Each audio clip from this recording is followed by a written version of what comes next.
In today's episode of the Founder Ride, we hear from Randy and Founder Farm community developer Kathleen Kneeland. Randy shares the origin story of founding Gerber LLC and the birth of Founder Farm. Hi, Kathleen. Hi, Randy. How are you? I'm well. How are you? Good. Happy Monday. Yes, happy Monday. Well, the reason I wanted to sit down with you today is we've had a lot of discussions around Founder Farm and why you started Founder Farm. Mm-hmm. And I don't think people really understand why you did this and how important it is to you. So I wanted to have a conversation today about what it was like for you when you were building your business, what happened and what it's like today, and how Founder Farm evolved from your origin story. So I was hoping we could work on that, talk about that today. Sure. Starting a business is lonely always. It's hard. It's exhilarating in the beginning. You get excited, momentum carries you. But as you evolve and as your business gets more serious, it gets pretty lonely pretty quickly. And not only lonely, but you realize how few people really understand what you're going through. And so when I started talking to my friends, this is back in the 90s, so this was truly no internet, no cell phone, this is talking to people like you used to have to talk to people. And nobody really was able to identify with what was going on, right? Because they weren't going through it themselves. The few people I talked to who were going through something similar themselves was invaluable. It was really awesome. And it took me a long time, in my mind, it took me a couple of years to adjust to the idea that there's folks who love me, like my mom, stepdad, who really wanted to help and they were willing to listen and talk, but the advice they were giving me was not the right advice. Right. And it became pretty obvious that, particularly for first generation entrepreneurs, there just wasn't an active community to help you in that. And I do remember pretty vividly when I got invited to join Entrepreneurs Organization in the late 90s, early 2000, that was a game changer for me. And I met some people who were in Young Presidents Organization in the mid-90s, and I never qualified for that, at least I didn't qualify back then. I was really envious of that community, and you could tell these folks were buddies. They all hung out, they talked a lot, solved problems, they were best friends. And to this very day, whatever it is, 30 years later, those same people who I remember introduced me to white people, they're still good buddies, and because they have that common theme of starting a business and owning a business together. So I feel like as times, I've always felt there should be more of a community for entrepreneurs. And so fast forward my own life experiences, fast forward, knee deep in EO, and then technology changed a lot, and then probably in a counterintuitive way, the internet happened. What I mean by that is now you can Google anything, you can get any information, and I do feel that a lot of times people are spending, they're entrepreneurs and they're asking questions of Google and asking questions of whatever other ChatGPT now, and it's they're not always right, or there's no sequencing to what you should and shouldn't do, and so more than ever, I feel like there's confusion around being an entrepreneur, and so you still need that community more than ever. And there's a lot of commiserating together, but also talking through what to do, when, how, et cetera, et cetera. So, and maybe this is a little arrogant, but I feel our role in that community is we can help. We've been there, done that, not only ourselves for a long time, but with clients as well, that we can really help bring some wisdom to the conversation, in addition to camaraderie. And like I'm sitting there, and just hits me like, and I forget exactly what the catalyst was, but I was thinking well, of course I'm going to grow my business around first generation entrepreneurs, and I was so excited. I told everybody in my little circle of friends I was with, and the look on their faces were like, you have lost it. How many drinks have you had so far? And I just got on the boat, and I don't remember what the trigger was, but it became really obvious. And so I became very enthusiastic about it, which is kind of one of my good news, bad news things, right? I got very enamored with it. And so not only did I talk right then and there about it, but also get off the boat, start talking to my friends, start talking to employees. Was a little bit more mature and how quickly I floated it to clients, because that was a little different conversation. But I definitely, people thought I had lost my mind. And it was all around, what do you know about helping them grow their businesses? That's not a very big market. And how are you going to do that? What do you do with your existing clients, right? So all fair questions, but I just, it really was a non-decision decision, because I knew that in my heart of hearts that for me to be happy the rest of my life professionally, I had to do this. Right. It was easy decision. The question lies in, you were really excited, you were exhilarated by the whole idea, you Yep. got off that boat. How did you execute it? You know, Did you do it alone? So of course not. We didn't do it alone. That was probably one of the smart things I did, and one of the lessons that the accidental smart things I did is I took my time. I didn't have to do it quickly. Really sat down and did write a strategic plan. And now, this is 2003, and so internet's kind of starting to pick up. Google's pretty young. More and more information was more readily available in general.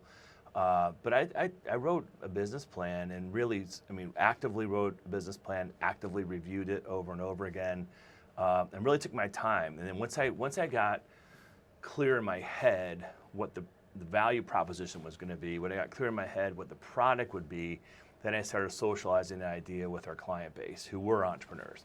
And really, to a person, they're like, okay, you're onto something there. Now, it wasn't super crystal clear, but every single person basically confirmed that there's something there. And I remember pretty vividly in 2004, I went through and interviewed, 50, 60, 70 people who were all first-generation entrepreneurs. And it was very quick affirmation that there's something there. Now, the specifics and details morphed over time, but there was something there.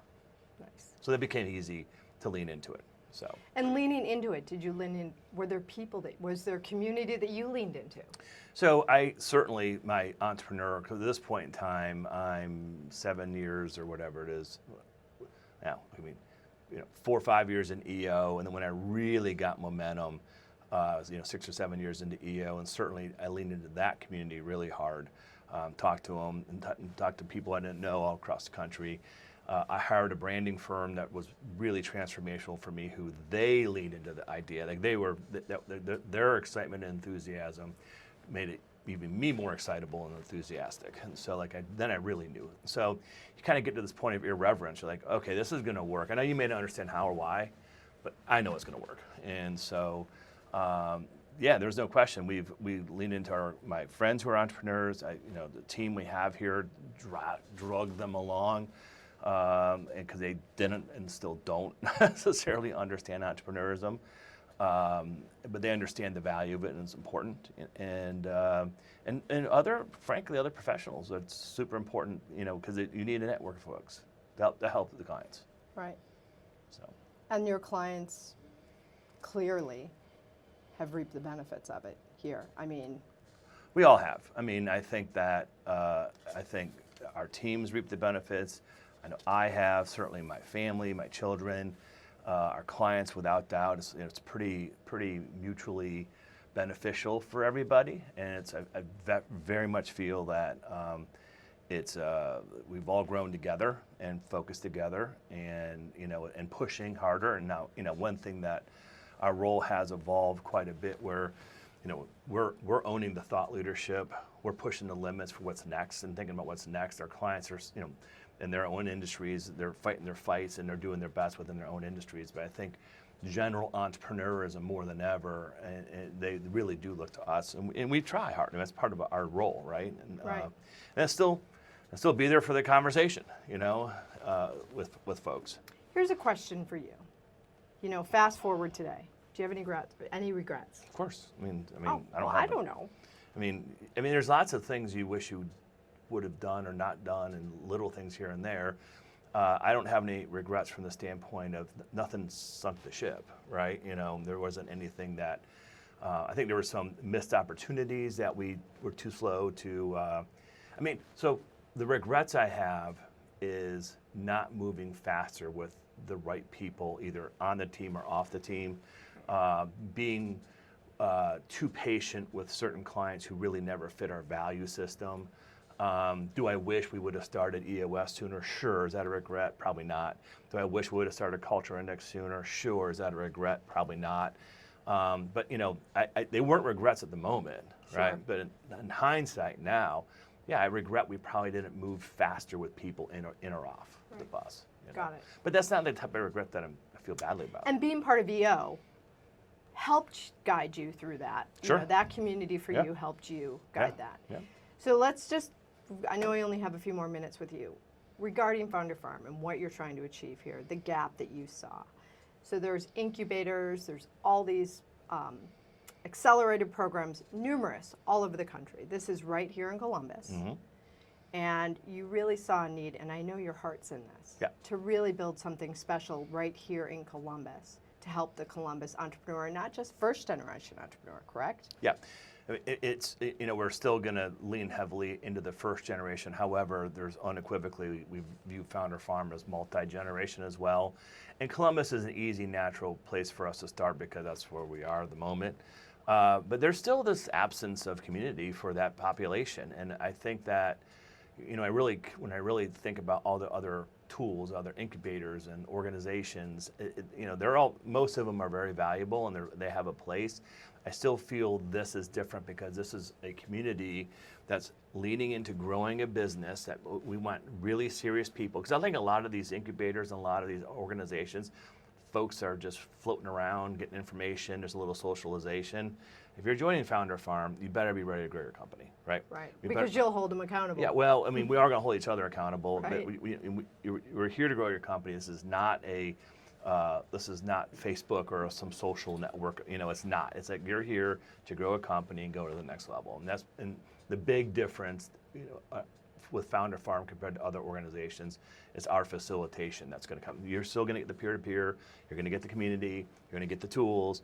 But you're also going to get the facilitation. And I think that's the big difference of a firm that understands what they're doing and how to grow companies. And maybe have a little fun.